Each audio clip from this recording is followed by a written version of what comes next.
Rizal! Welcome to Fire's Avenue! Muli, magkakasama na naman po tayo sa episode na to, Truthfulness o Pagkamatapat ng Christian Character via sa Education Volume 1! Magkakasama na naman tayong sasayaw at kakanta, magkabisado ng memory verse, pag-aral ng kwento mula sa Biblia, gumawa ng arts and craft, and play! Now, let us pray. Dakilang Diyos, makapangyarihan sa amin lahat, pinupuri ka namin, pinasasalamatan, patuloy na turuan mo kami, Panginoon, at especially sa episode na to, turuan mo kami more about truthfulness. This we pray in Jesus' name, Amen. Before we go to singing and dancing, sa mga hindi pa po nakaka-subscribe, mag-subscribe na po kayo, and don't forget to like and share our videos!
A blessed day, kids! Jaycee and I will lead you with another memory verse. Hi, kids! I'm glad to be with you all. Hi, Ate Terry. What's our memory verse for today? Exodo 20:16. Huwag kayong sasaksi sa di katotohanan laban sa inyong kapwa. Exodo 20:16. It's Jaycee's turn now. Okay po. Follow me, kids! Exodus 20 verse 16.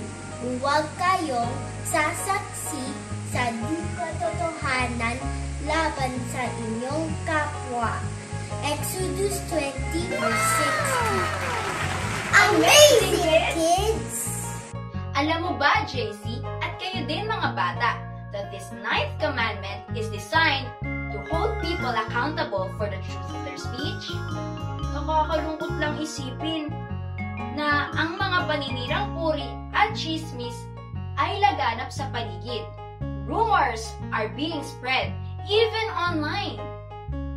Kaya nga po, Ate Terry, this commandment teaches us to be careful in what we say, speak the truth, the whole truth, and nothing but the truth.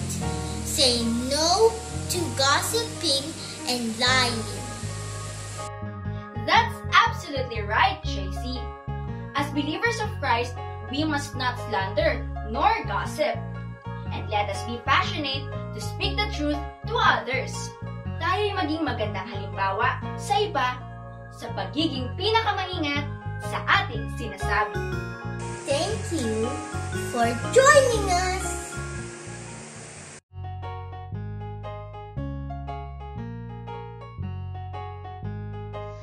Mr. Bean, give me an example of name of a mother in the Bible.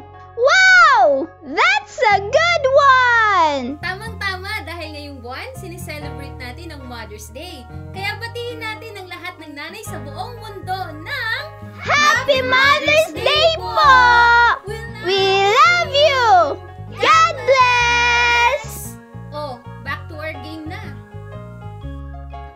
Sarah, Rebecca, Ruth, Rachel, Mary, Anna, Leah. Sarah! Oops! Nasabi na po pala si Sarah! Okay, dahil natalo ka, pili ka. Truth or dare? Truth! o Eric, may gusto ka ba itanong kay Sandra? Wala pa po ako maisip, Ate Mikay. Ikaw po ba? Ganun ba? Sige, mamaya magtatanong ako. But for now, it's Bible Story Time!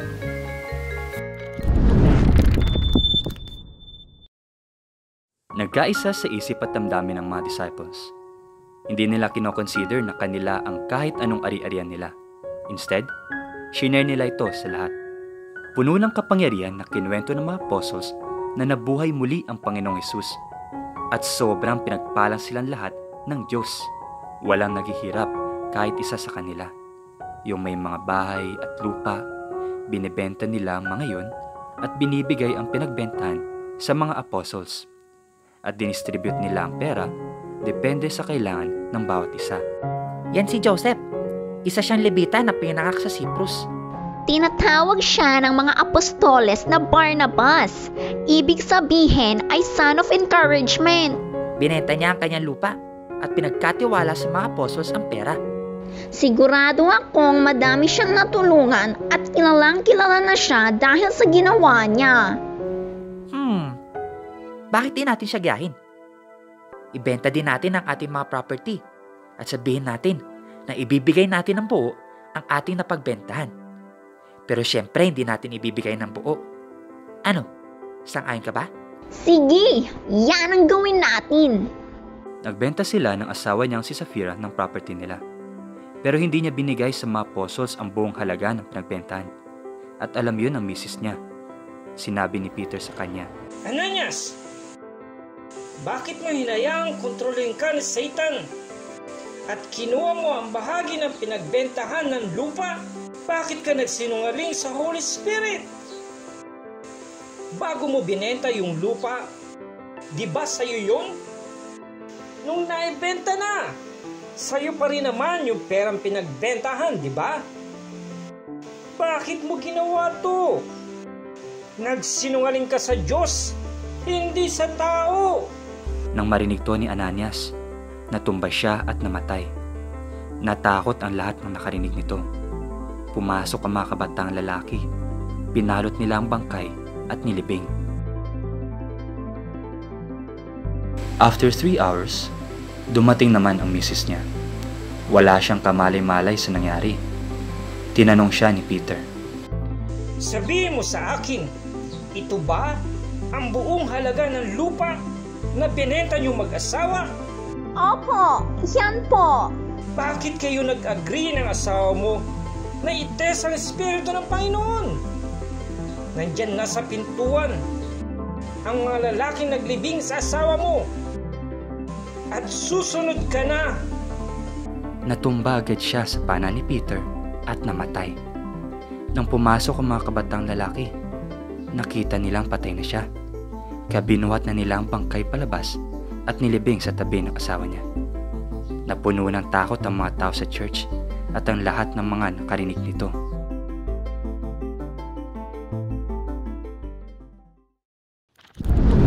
Naku, wala tayong may tatago kay Lord.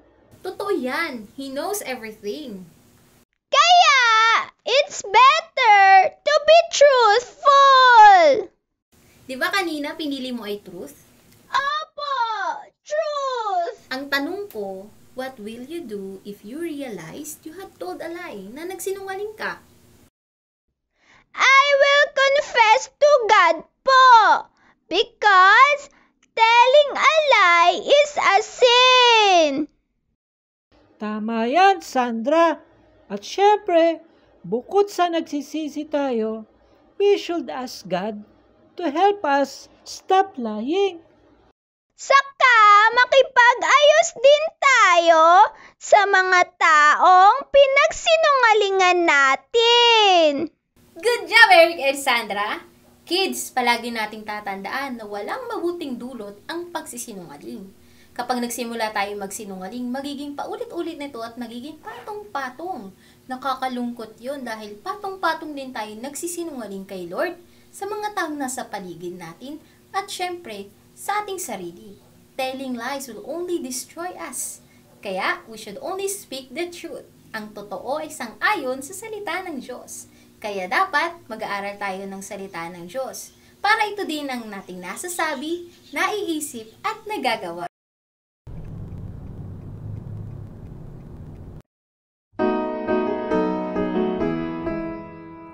Where can I go from your spirit? Nowhere. Where can I flee from your presence? Nowhere. Where can I go? Where can I flee? Nothing can be hid from God, you see. Where can I go from your spirit? Nowhere. Where can I flee from your presence? Nowhere. Where can I go? Where can I flee? Nothing can be hid from God, you see. You should not give false testimony against your neighbor. Tell the truth in all you say. Tell the truth in all you do. You should not give false testimony against your neighbor. Be truthful to yourself and others too. You should not give false testimony against your neighbor. Tell the truth in all you say. Tell the truth in all you do. You should not give false testimony against your neighbor. Be truthful to yourself and others too. You should not give false testimony against your neighbor. Tell the truth in all you say. Tell the truth in all you do. You should not give false testimony against your neighbor. Be truthful to yourself and others too. You should not give false testimony against your neighbor. Tell the truth in all you say. Tell the truth in all you do. You should not give false testimony against your neighbor. Be truthful to yourself and others too. You should not give false testimony against your neighbor. Tell the truth in all you say. Tell the truth in all you do. You should not give false testimony against your neighbor. Be truthful to yourself and others too. You should not give false testimony against your neighbor. Tell the truth in all you say. Tell the truth in all you do. You should not give false testimony against your neighbor. Be truthful to yourself and others too. You should not give false testimony against your neighbor. Tell the truth in all you say. Tell the truth in all you do. You should not give false testimony against your neighbor. Be truthful to yourself and others too. You should not give false testimony against your neighbor. Tell the truth in all you say. Tell the truth in all you do. You should not give false testimony against your neighbor. Be truthful to yourself and others too. Hi kids! Maglalaro na naman tayo. Handa na ba kayo? Ang lalaroin natin ay Pass the Message!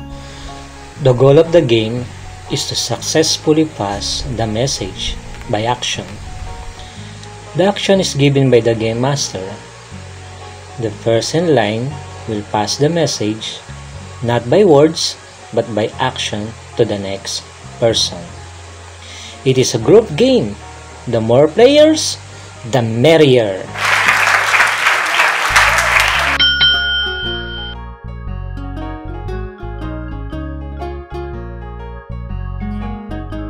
I want to know him more.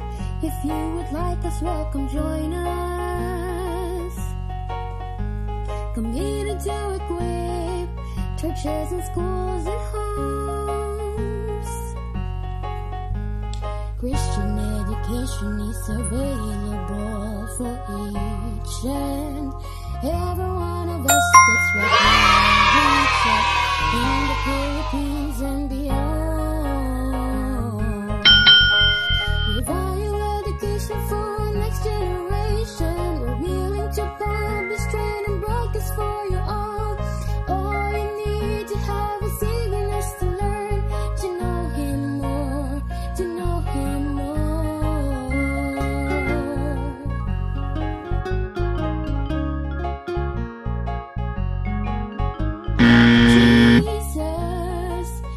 sacrificed his life to save us.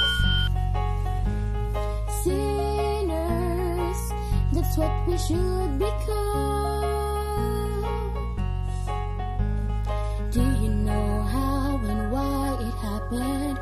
We'll be happy to tell you more.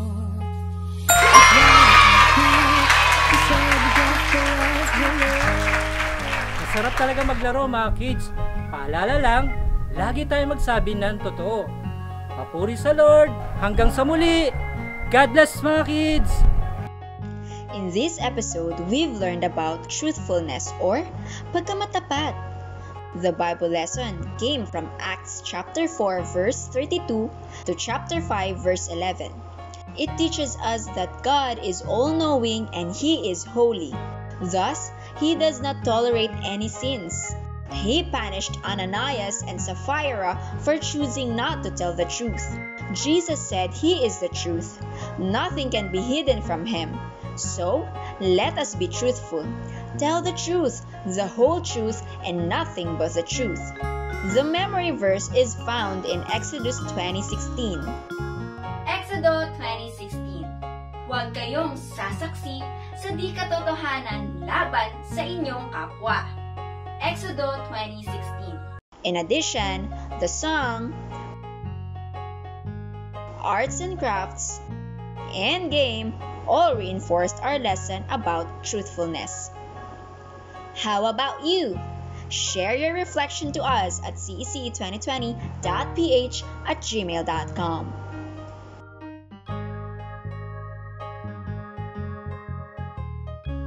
We are CECE! Don't forget to like and share this video. Salamat po. God bless!